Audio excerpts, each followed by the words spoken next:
right, y'all. It is so loud in my house that I can't record in there anymore.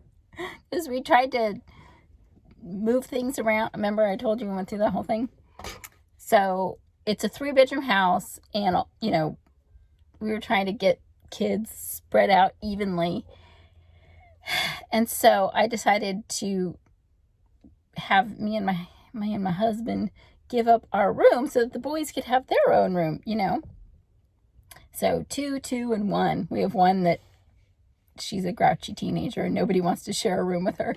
So 2 girls in one room, 2 girls in another, and then she has her own room. It's a little tiny room, but it's her own space.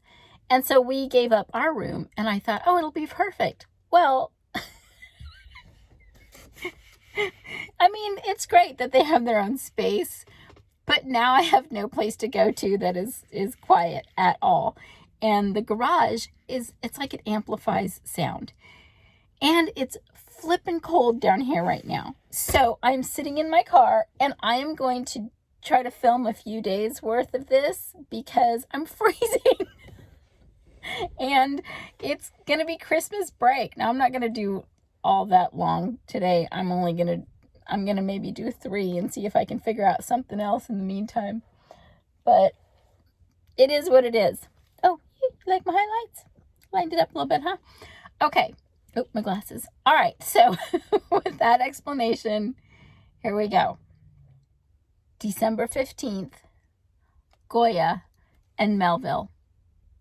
The sun doesn't stop shining because people are blind. Whoa.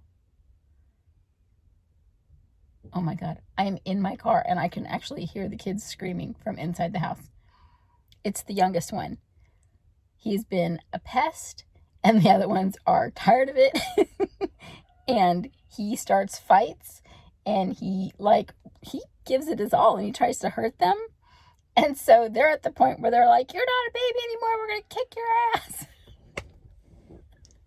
And they're not really going to hurt him, but they're not, you know, he's one of them now. He's one of the big kids now. So,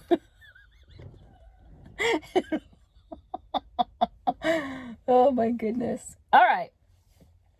Let's get on to the reading because it's cold out here. It's a hard challenge to stay true to ourselves in the face of indifference. Rejection and opposition are painful, but being treated as if you don't exist is quietly devastating. Oh my God, I might have to stop. I'm going to cry. And here comes a kid. Go. I can't. I can't. What? I got all my ripped in. Okay, you didn't need to tell me that right now. What do I do with them? Put them on my bed. Okay.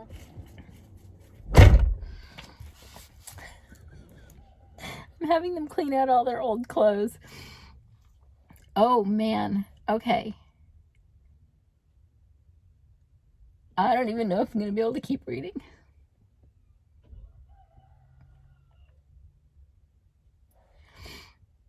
This soft puncture is particularly human. Eagles soar and glide for hours in canyon air, and the fact that no one knows does not lessen their ability to fly.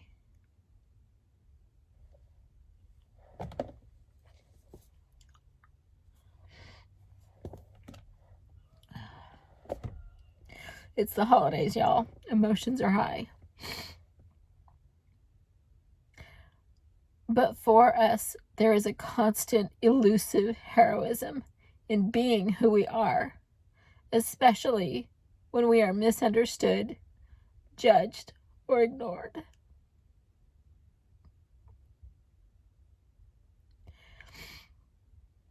Somehow, our need for love gives tremendous power to the opinions of others, and so we are required to guard against turning our lives over to the expectations of others.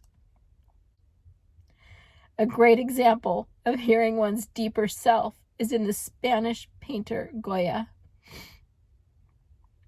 Writing about Goya, Andre Malraux tells us that after going deaf in 1792, the painter understood that to allow his genius to become apparent to himself, it was necessary that he should dare to give up aiming to please.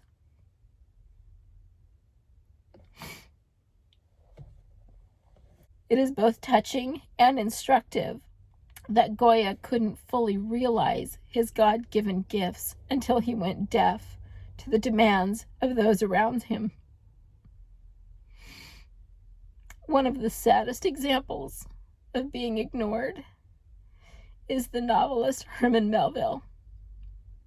Having survived many years at sea against his will, Melville had offered several best-selling sea adventures.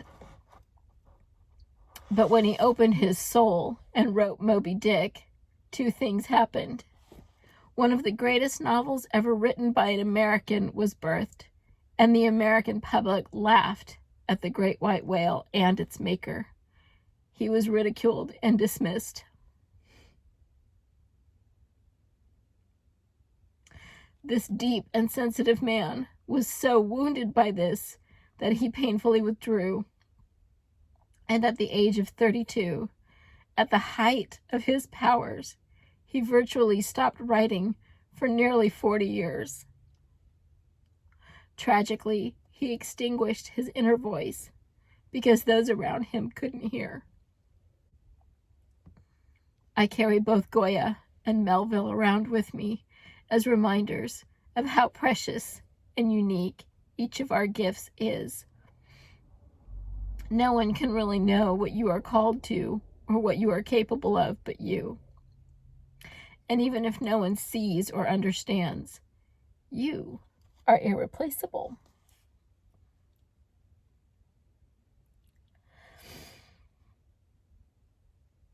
Oh my goodness. So clearly there's a lot of emotions going on from me today.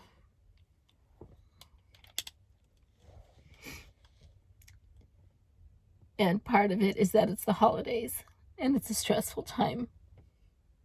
But part of it is that I deeply connect with what is being said. And I know that others do too. I know I'm not the only one.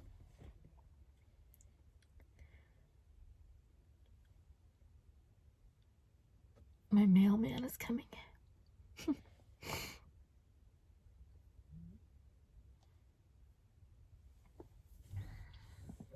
Wait until he goes by. He's a super nice guy. His name is DeAndre, and he's really awesome. He has memorized all my kids' names, and I've mentioned in a video before that my kids challenge him to do things like ride their bike and jump off a ramp. And he never does it, but he totally plays with them and humors them, and then he goes about his job. So I appreciate DeAndre.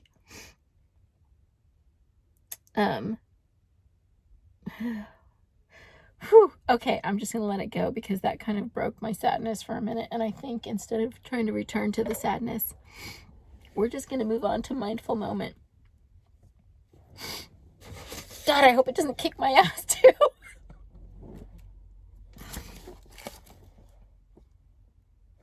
Oh, I'm gonna need my glasses for this part.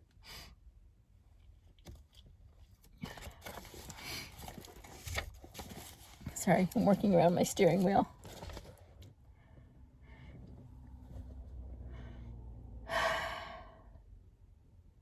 Sit with a trusted loved one and take turns describing a time that you felt inwardly bound to a person or situation that no one else seemed to understand. What made you stay true to what you were feeling? How well do you know that part of yourself? Lord have mercy. Ugh. Anyway. I love you guys. Holy moly, for you, those of you who show up and watch these videos, I just love you. And if you're feeling emotional and raw, you're not alone. Obviously, I'm here. But there are so many people out there right now. For Christ's sake, there are so many people out there right now who I know sitting here are not going to make it through the holidays. I know. I can feel them being in lockdown. And I know most of us are not at under stay-at-home orders anymore. California is, I think. But then the Californians are just coming over to like Nevada and Arizona or wherever they are in the area. They're just going over the hill to Nevada. But there are so many people out there. Like, the energy is just so heavy right now. And it usually is because it's the holidays and people are feeling especially lonely and disconnected. But this year is really epic, you know.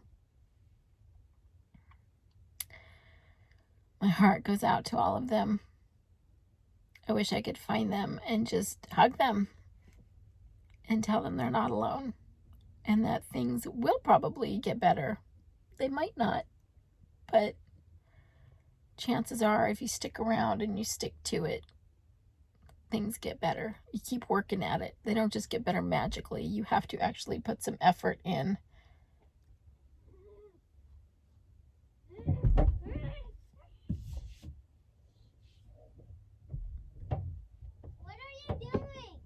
Trying to film a video. Oh. Get off the car. Not right now. But later? Maybe. Yay. Please let me finish my videos. What? Go. Oh my God. That kid. He's so hard, but I love him. He's got a huge heart under all the dirt and boyness. Anyway, I got something in my eye. I love you. I'm going to try to stop crying and make the next video.